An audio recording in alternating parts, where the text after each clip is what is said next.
ഇന്ത്യയുടെ സാമ്പത്തിക രംഗത്ത് വലിയൊരു ചരിത്ര നിമിഷത്തിന് നാം സാക്ഷ്യം വഹിക്കുകയാണ്.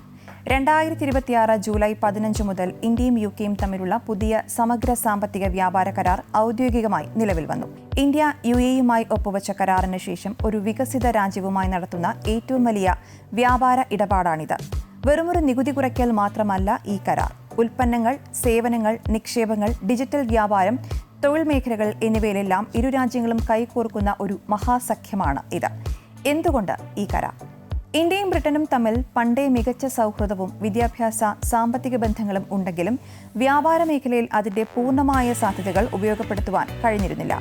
എന്നാൽ ഇനി കഥ മാറും. വ്യാപാരം കുതിച്ചുയരും. ഇരു രാജ്യങ്ങളും തമ്മിലുള്ള ഉൽപ്പന്ന കൈമാറ്റം ഇരട്ടിയാകും. ചൈനയോടുള്ള അമിത ആശ്രയം കുറയ്ക്കും.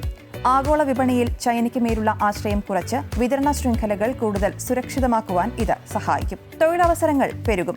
ലക്ഷക്കണക്കിന് പുതിയ തൊഴിലവസരങ്ങളാണ് ഇന്ത്യയിലും യുകെയിലും ഇതിലൂടെ സൃഷ്ടിക്കപ്പെടുക. ബ്രിട്ടനിലേക്ക് പോകുന്ന ഏതാണ്ട് എല്ലാ ഇന്ത്യൻ ഉൽപ്പന്നങ്ങളുടെയും ഇറക്കുമതി നികുതി യുകെ പൂർണ്ണമായും ഒഴിവാക്കി. ഇതോടെ വിയറ്റ്നാം, ബംഗ്ലാദേശ് തുടങ്ങിയ രാജ്യങ്ങളോട് മത്സരിച്ച് ബ്രിട്ടീഷ് വിപണി കീഴടക്കാൻ ഇന്ത്യൻ സാധനങ്ങൾക്ക് കഴിയും. ബ്രിട്ടനിൽ നിന്നുള്ള 80% ഉൽപ്പന്നങ്ങളുടെ നികുതി ഘട്ടങ്ങളായി ഇന്ത്യയും കുറയ്ക്കും. എന്നാൽ നമ്മുടെ ആഭ്യന്തര വിപണിയെ ദോഷകരമായി ബാധിക്കുന്ന തന്ത്രപ്രധാനമായ മേഖലകളെ സംരക്ഷിച്ചുകൊണ്ടാണ് ഇന്ത്യ ഇതിന് സമ്മതിച്ചിട്ടുള്ളത്.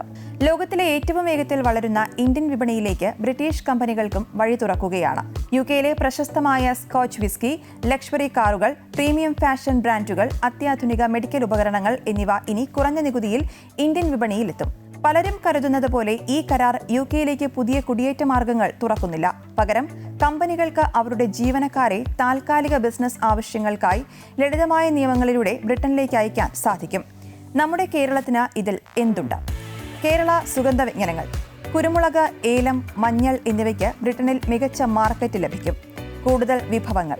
കേരളത്തിൽ നിന്നുള്ള ചെമ്മീൻ, മത്സ്യം എന്നിവയുടെ കയറ്റുമതി വർദ്ധിക്കും. ആയുർവേദവും ടൂറിസവും. യുകെയുടെ കർശനമായ ഗുണനിലവാര നിയമങ്ങൾ പാലിച്ചാൽ കേരളത്തിന്റെ ആയുർവേദ, വെൽനസ് ഉൽപ്പന്നങ്ങൾക്ക് വലിയ വിപണി കണ്ടെത്താം. കൊച്ചിയിലെയും തിരുവനന്തപുരത്തെയും IT പാർക്കുകൾ. ബ്രിട്ടനിൽ നിന്നുള്ള ലക്ഷറി ഉൽപ്പന്നങ്ങൾ കുറഞ്ഞ വിലയിൽ ഇന്ത്യയിലേക്ക് എത്തുമ്പോൾ ആഭ്യന്തര നിർമ്മാതാക്കൾ കൂടുതൽ മത്സരക്ഷമത കൈവരിക്കേണ്ടി വരും. കൂടാതെ ബ്രിട്ടന്റെ ഉയർന്ന ഗുണനിലവാര പരിസ്ഥിതി മാനദണ്ഡങ്ങൾ പാലിച്ച് ഉൽപ്പന്നങ്ങൾ നിർമ്മിക്കുക എന്നത് നമ്മുടെ ചെറുകിട വ്യവസായങ്ങൾക്ക് ഒരു വലിയ വെല്ലുവിളിയാണ്. വിപണിയിലെ പുതിയ മാറ്റങ്ങൾക്കൊപ്പം നമ്മുടെ ഉൽപ്പന്നങ്ങളുടെ ഗുണനിലവാരവും ഉയർത്തിയാൽ വരും വർഷങ്ങളിൽ ഇന്ത്യയുടെ സാമ്പത്തിക കുതിപ്പിന് ഈ കരാർ ഒരു വലിയ ഇന്ധനമാകുമെന്നതിൽ സംശയമില്ല.